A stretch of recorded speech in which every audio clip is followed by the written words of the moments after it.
সবুজ প্রকৃতির মাঝখানে আপনাদেরকে স্বাগতম। তবে আমার এই ভিডিওর উদ্দেশ্য হচ্ছে সবুজ প্রকৃতি না।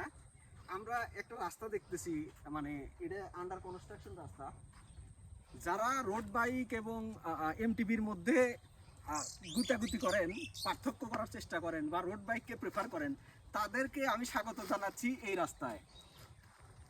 তো আসলে আমাদের এই কম্পারিজনটাই হচ্ছে ভুল।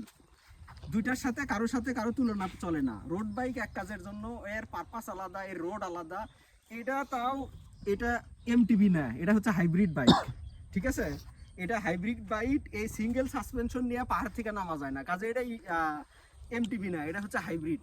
আর সেটা হচ্ছে এমটিবি, যেটার ডুয়েল সাসপেনশন, ফুল সাসপেনশন থাকে, সেটা হচ্ছে এমটিবি।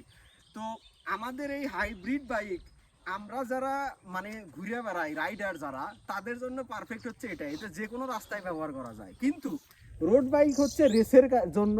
এটার মানে এটার রোড বাইকের কোনো সাসপেনশন থাকে না। কারণ হচ্ছে কি, যে এইটা স্মুথ রাস্তায় চালানোর জন্য এবং শহরের মধ্যে চালানোর জন্য, স্টেডিয়ামে চালানোর জন্য, বড় বড় মানে যেগুলো রেস হয় সেইগুলোর জন্য রোড বাইক, রোডে চালার মতো।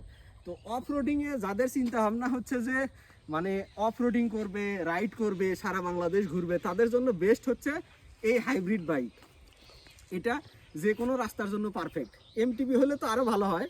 তো যাই হোক, তো আমার এই ভিডিও করার মূল কারণই হচ্ছে যে এই দুইটার মধ্যে কোনো কম্পারিজন হয় না, দুইটার পারপাসই আলাদা।